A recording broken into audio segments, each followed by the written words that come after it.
Pertemuan 1. Tujuan komunikasi adalah mentransfer ide atau pesan. Salah satu cara berkomunikasi manusia adalah menggunakan suara atau bercakap. Cara lainnya adalah menggunakan visual atau isyarat, serta tulisan atau surat. Proses komunikasi pada percakapan ide di otak sumber, dilanjut dengan mulut, getaran di udara, telinga, lalu informasi sampai di otak penerima. Pertemuan 2. Permasalahan jangkauan dan kapasitas. Dengan menggunakan kabel dan baterai saat itu, jarak jangkau telegraf Morse hanya sekitar 2 mil atau sekitar 3,2 km. Semakin jauh sinyal merambat, semakin lemah amplitudonya. Morse memperbaiki jangkauan telegraf awal dengan menggunakan sistem relay. Dengan sistem relay, telegraf menjangkau Baltimore, Washington atau 38 mil pada 1844 dan pantai barat sampai pantai timur Amerika pada 1851. Kapasitas transmisi telegraf Morse adalah 30 karakter per menit.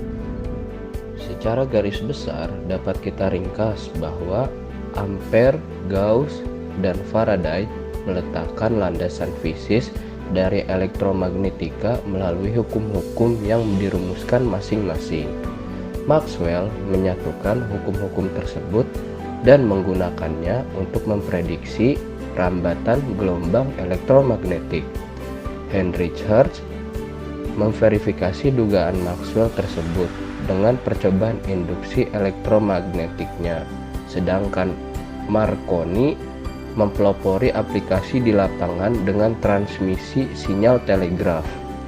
Pertemuan keempat, materi transformasi Fourier, spektrum frekuensi, dan modulasi akan dipelajari lebih lanjut di mata kuliah variabel kompleks, sistem komunikasi, dan pengelolaan sinyal waktu kontinu.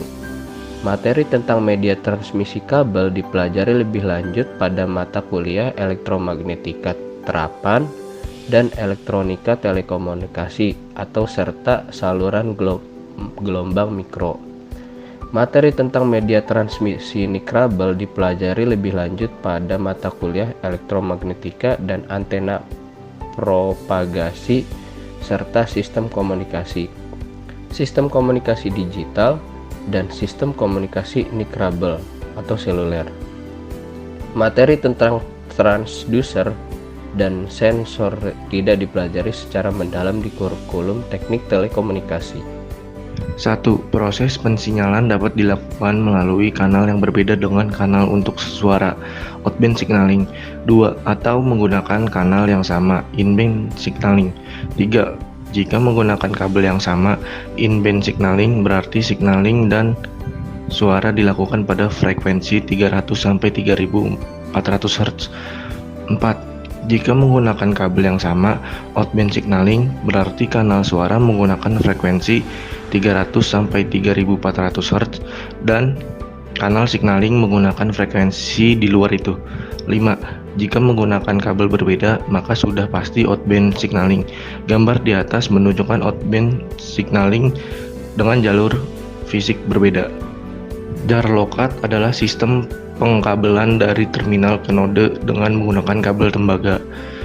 Jar lokat sangat populer untuk layanan telepon dan telegraf.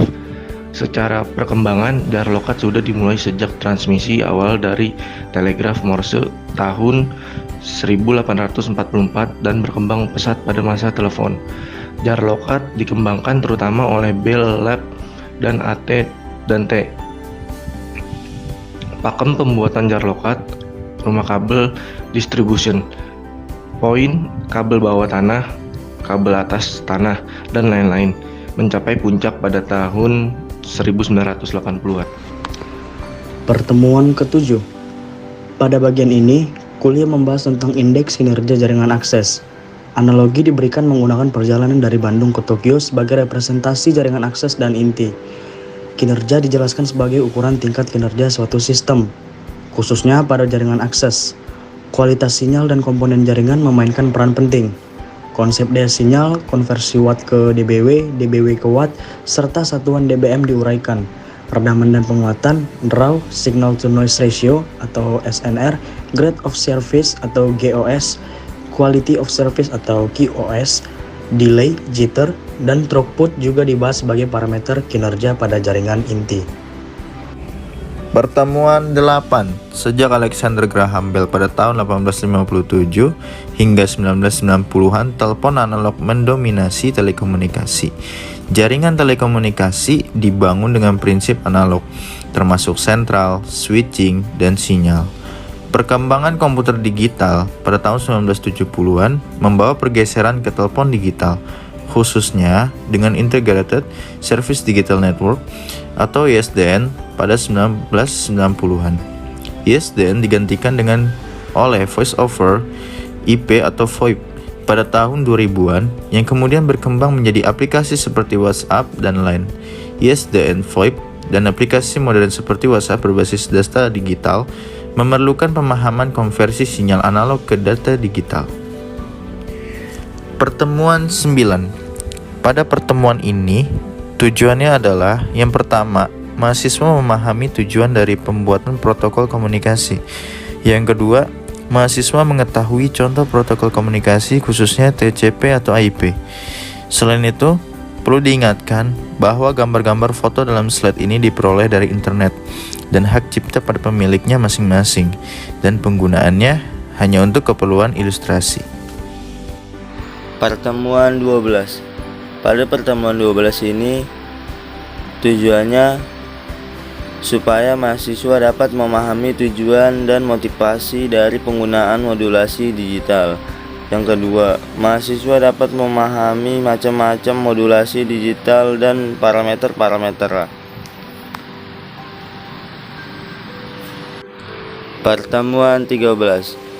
Pada pertemuan ini tujuannya supaya mahasiswa dapat memahami sejarah perkembangan serat optik pada bidang telekomunikasi. Yang kedua, mahasiswa dapat memahami sumber cahaya utama dalam komunikasi serat optik. Yang ketiga, mahasiswa dapat memahami komponen-komponen penyusun dalam optik. Dan yang terakhir, mahasiswa dapat memahami peralatan-peralatan pada serat optik. Pertemuan ke-14, mengantar sistem komunikasi terestrial, sistem komunikasi satelit, dan sistem komunikasi bergerak. Tujuan yang ingin dicapai ketiga tersebut adalah: 1. Mahasiswa mengetahui dasar dari sistem komunikasi terestrial. Kedua, mahasiswa mengetahui dasar dari sistem komunikasi satelit. Yang ketiga, mahasiswa mengetahui dasar dari sistem komunikasi seluler.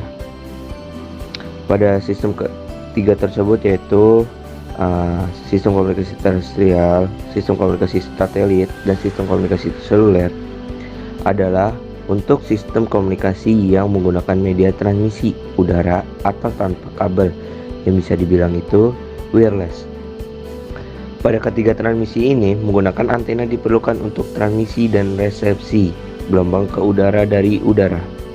Terkait konsep dasar antena sendiri akan dipelajari pada mata kuliah khusus yang yaitu antena dan propagasi.